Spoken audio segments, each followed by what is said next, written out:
ঘটনা আসলে আমিও হঠাৎ করেই শুনছি, আমার বাবার কাছ থেকে শুনলাম যে আমার খালাতো ভাই মানে অ্যাক্সিডেন্ট করেছে। প্রথমে বুঝি নাই যে কে কি বলতেছে, আমরা অন্য অন্য প্রসঙ্গে কথা বলছিলাম। তো হুট করেই বললো যে তোর মাসির ছেলে। আমি কই মাসির ছেলে? তারপর তো বললো যে সত্তম আজকে গাড়ি অ্যাক্সিডেন্ট করছে। তো প্রথমে বুঝি নাই যে গাড়ি অ্যাক্সিডেন্ট মানে ও হুন্ডা চালায় কি হুন্ডাই কিছু কয় না, একেবারে মারা গেছে। কই একেবারেই মারা গেল। তো এই আর কি ঘটনা।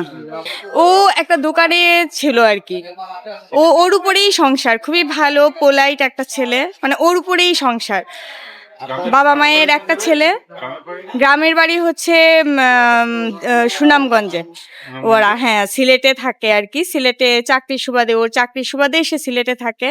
আমার যে ইনজুর্ড পারসন ওনার মোবাইল থেকে আমাদের মানে বাড়িতে ফোন দেওয়া হয় যে উনি আহত কিংবা নিহত এটা বলতে পারতেছি না।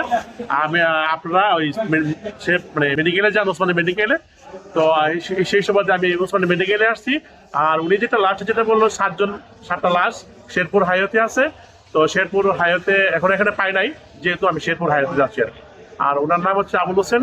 ওনার বাড়ি নবীনগর ব্রাহ্মণবাড়িয়াতে। উনি একটা ব্যবসা করতেন আর ওনার বয়স আনুমানিক 46।